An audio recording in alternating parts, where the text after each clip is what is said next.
Hey everybody, welcome back to the 3D Printing Corner. I'm Jason, and today we're going to be talking about Proto Pasta's filaments, particularly their filled filaments. I've gotten some samples of the Proto Pasta specialty filaments, half a dozen of them here, and we're going to cover them one by one. So what I want to do first is talk to you about my print settings. So I talked to some of the folks at Proto Pasta, and they told me that their filled PLAs, they want them to print like a standard PLA. So I printed all of these with my standard PLA settings. So I just wanted to talk about what those are. Every one of these is printed at a 0.1 layer height.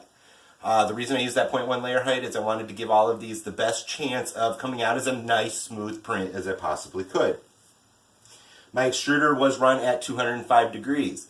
I run a Micro Swiss all metal hot end with a plated brass nozzle. Now that plated nozzle is going to be very important for most of these. They're filled, some of them with metals, others with carbon fiber.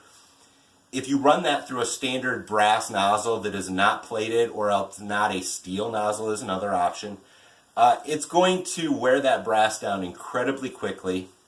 So next thing you know, your 0.4 millimeter nozzle is now a 0.6 millimeter nozzle. You're not going to get as good a print. So these, I've heard some people telling me as little as a couple hundred grams of carbon fiber run through your brass nozzle will basically destroy it. I do print on a standard BuildTak like surface that comes with the Maker Select Plus. I'm printing with Z-braces. I do have my spool mounted on top. And I am, like I said, running that Micro Swiss all metal hot end with a slightly customized cooler, but nothing out of the ordinary. I run the fan 100% after that first layer. I don't run any fan on the first layer. I printed all of these at 100% flow, 60 millimeters per second with a 0.8 millimeter top, bottom, and sides. I run at 20% infill. I use triangular infill. And I run 6.5 millimeters of retraction at 25 millimeters per second. Like I said, those are my standard PLA settings. Your standard PLA settings are obviously going to be different. You may not have this exact same printer. Even if you do have this same printer, we all know, printer to printer even can vary what your standard settings are going to be. But those are mine. And yours are probably a good place to start with these filaments as well. So the first one we're going to talk about is coffee PLA. Yes, coffee. It does smell like coffee. It's a pretty smooth filament. It feels a lot like normal PLA. Nothing really out of the ordinary with it. It's a little bit stringy. Which could probably be fixed by playing with my retraction settings and my temperatures. It printed with no warping at all. It stuck right to the BuildTak bed. Nothing to it, just like normal PLA would. It does smell like coffee. When it's hot and printing, my basement here, which for those of you that don't know, the corner is my corner of my basement. It smelled like coffee for the whole time it was printing, plus several hours after. And it's not that early morning, fresh first cup of coffee in the morning. It smells more like that cup of coffee that you put on your desk at 8 o'clock in the morning and forgot about it. Now it's noon. It smells like a little bit more like old stale coffee. One of the things they say on Proto Pasta's website is it's not the top grade coffee, it's just really good filament.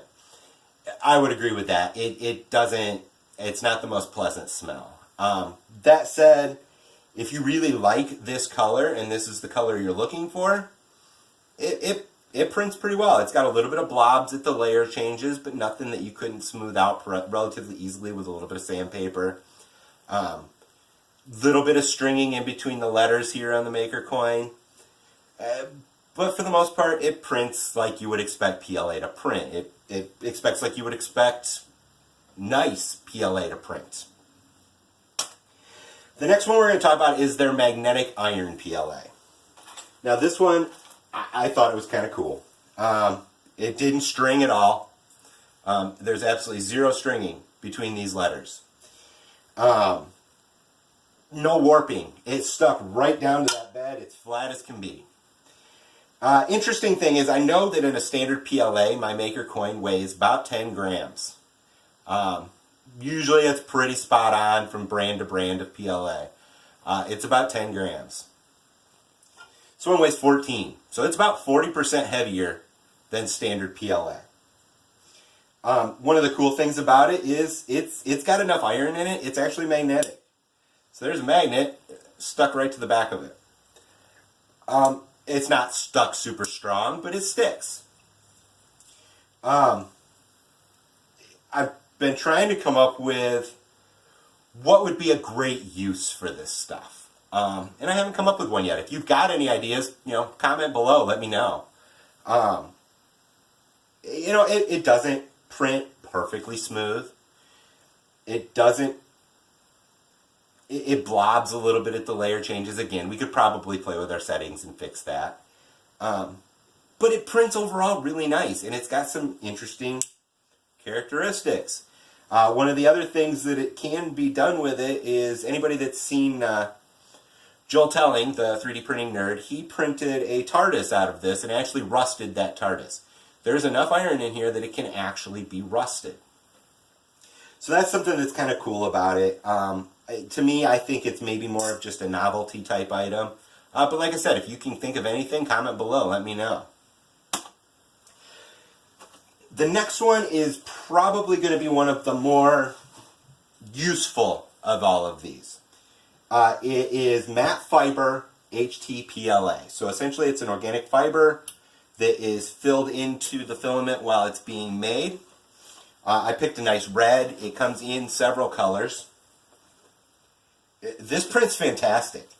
No stringing at all. There's not even a single speck of a string flowing from a point to the middle, or the middle, across the letters. There's not a string on here.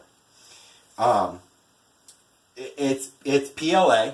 It is a filled PLA. It's filled with an organic fiber. But it prints exactly like you would expect PLA to print. Now, it does feel a little strange. The same as actually the iron is very similar. It's not smooth. It's a little bit rough. If you think about, which is kind of ironic since it's Proto Pasta, a piece of raw spaghetti. It feels that just a little bit of roughness to it. Excuse me. But all in all, it printed really nice. It feels like it's going to be brittle when you get it out of the package. It's not. It was very flexible. It was easy to load into my extruder, and it just printed. This is probably, if I needed something a little more high temp resistance, but yet doesn't require the ABS or the PETG type option for temperature, I might give this stuff a try. One of the neat things about it is this can actually be annealed as well. For those of you that don't know, that's essentially you're going to set your oven to a relatively low temperature. I have not tried this yet to be sure how it's going to work. We'll get to that maybe in a couple of weeks. Put it in the oven for a while and it will actually get stronger. Now, one of the things I've heard that will happen with it is it will shrink a little bit too. So that's going to be a problem with trying to make dimensionally accurate yet stronger parts. But I've heard the shrinkage is relatively predictable, so maybe you can design it into your part. But all in all, this printed very nice. Like I said, it didn't warp at all. Again, it's perfectly level on that bed. Stuck nicely, but freed up as soon as it was cool, no problems. It's a pretty good filament. It actually worked really nice. The next one we're going to talk about is carbon fiber. Now, this one also had that same kind of dry texture. This one was a little bit more brittle. It did snap on me at one point, just trying to load it into my extruder. I probably put a little too much force on it in some direction or another, and it just snapped. And it was not a big deal. Just pop it out, put a new one in, put a new end in. all in all, it's a nice matte black. It tends to blob up and at this one I actually did play with the settings a little bit, but it just seems to want to blob up a little bit at the layer changes. This is also one of the only ones that I had warping issues with. These little points, the reason I put these little points on the edges of this is they're points that have a little bit less surface area, and if it's going to warp, it's going to warp there. All of these were printed no brims and no rafts. These were all printed straight onto the board. I did throw a skirt around them just to get a nice prime on the nozzle, but nothing touching the print. And this is one of the only ones that warped. It wasn't bad. It was not stop the print bad. It warped, a millimeter or two up on a couple of the corners. Not that big a deal. The print just goes on. This one does not have a smooth finish. All in all, it doesn't print great. It prints okay, but not great. I would say that the thing this has going for it, and I have not tested this again yet, again, we'll get to this in a couple of weeks, is supposedly this has some extra strength properties. So we'll try and see just how much stronger this is in a couple of weeks. So if you maybe needed a part that you didn't really care if it was necessarily pretty, but it was going to be functional and needed to be a little stronger, maybe the carbon fiber is going to be the way to go. So the next one we've got stainless steel filled PLA. This one, I was blown out of the water. This one's fantastic. The filament itself is, again, that little bit of a roughness to it, not that typical smooth plasticky PLA. It's heavy again. It's very much like the iron. It's actually about the same weight as the iron PLA, so it's going to be about that same density. It just printed.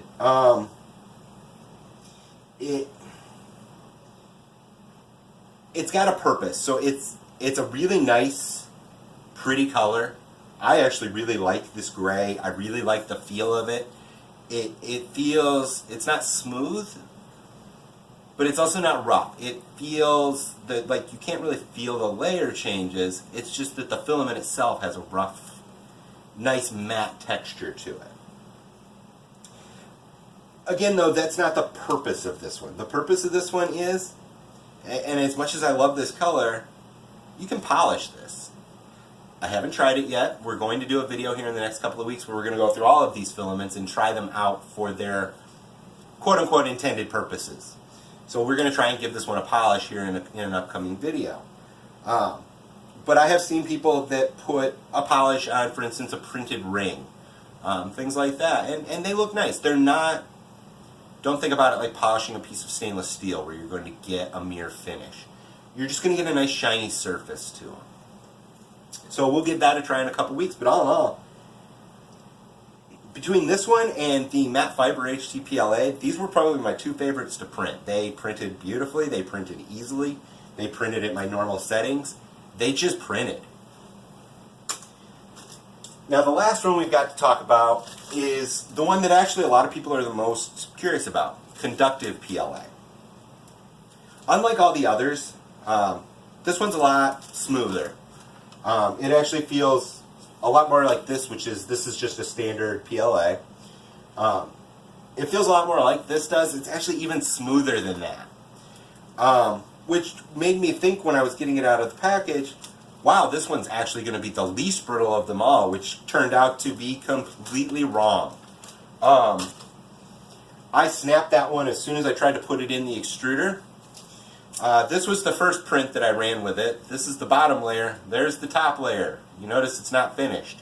That is because I went to work, and at some point while I was gone, the PLA itself snapped right here. It finished running through and printed air. So obviously came home, failed print. That's never fun. So I thought, well, I'll try it again. So I printed this one. Now this one did complete, but you should also know I happened to be home while I printed this one. And I also happened to be in this basement while I was printing this one. So when the filament snapped on me again, it snapped about right here again, I was able to pause the print, pull out that piece of filament, and reload it and let it finish. So all in all, I snapped this one 3 times. So this was by far the most brittle of all of them. All of these were vacuum sealed. When they came to me, they were all the vacuum was not broken on any of them. I broke the vacuum on every single one of them when I opened them up. So that tells me that either A, it's a more brittle filament, or B, it was exposed to possibly some different elemental things, more moisture, less moisture, something in the factory. I don't know. All I know is the results for me, from my samples, it was the most brittle of them all. It had a little bit of warping when I did get it to print, nothing bad. It had a little bit of blobbing at the layer heights, nothing bad. It was harder to print than standard PLA. But again, it wasn't bad to print with. The printability of all of these is pretty nice. But this one just, it didn't print as well. It's got some over extrusion issues that I can actually see in the print. It's got some under extrusion issues that I can actually see in the print. Dimensionally, I've kind of run calipers along the sample. It's dimensionally accurate, so I haven't really figured out exactly what's causing those under and over extrusions in the same print, but I'll keep playing with it maybe and see what I can find. That said, this filament is not meant to print maker coins. This filament is meant to print things that need conductive filament. So let's just say one of the things people use it for is they print little caps for their 9-volt batteries that have an LED attached to them, a little LED flashlight. Styluses for your phone or tablet. Things that need just a little bit of conductive, a little bit of conduction in order to use them. It is not conductive enough. Like, you're not going to be able to print a circuit board with this, even if you had a dual extrusion and you wanted to print this as like the traces running through a circuit board. It's not going to work. Proto Pasta, from what I'm told, is looking at making a more conductive and a less conductive version of this. But as of right now, they have conductive. That's it. But we'll try that one again here in the next couple weeks. We'll try and print something that actually takes advantage of the conductive. So that's the half dozen Proto Pasta filaments that I tried. All in all, none of them were terrible. A few of them were better than others, but I like the Proto Pasta filaments. They all have a purpose. So there's a reason for them. It's not just throwing, coffee, maybe. But for the most part, there's a purpose to them. They're to make it stronger, they're to make it magnetic, they're to make it polishable, conductive. There's reasons behind what they're putting in the filament. It's not just about the looks, it's about the actual functionality. So all in all, I would definitely, if you're interested, recommend them. They're making a great product. The nice thing is, the way I did this was I actually got samples. They sell 50-gram samples on their website. They ship relatively quickly. I ordered them on a Wednesday, and I had them by Monday. So they ship relatively quickly. And their samples are relatively inexpensive. They're about anywhere from $4.50 to about $6.50 for what they call a 50-gram sample. Now, I got about the same length of each filament, just visually looking at them. And that means that the metal-filled ones, so the stainless steel and the iron fill, actually are more than 50 grams worth. So they're working more off of length than they are off of weight, which is nice, because then you get enough that you can do some things with it. But all in all, yeah, great products. So if you guys liked what you saw today, I do have some more videos lined up. Click subscribe, it's down below. Come back and check. Here in the coming week, we're going to be experimenting with budget filaments. I've got a whole stack here. I am going to go over each one of these filaments are under $18. Some of them, such as this white right here, I picked up for $9. And we're going to see, are they budget or are they not worth the headache? So tune in for that. That'll be in this coming week.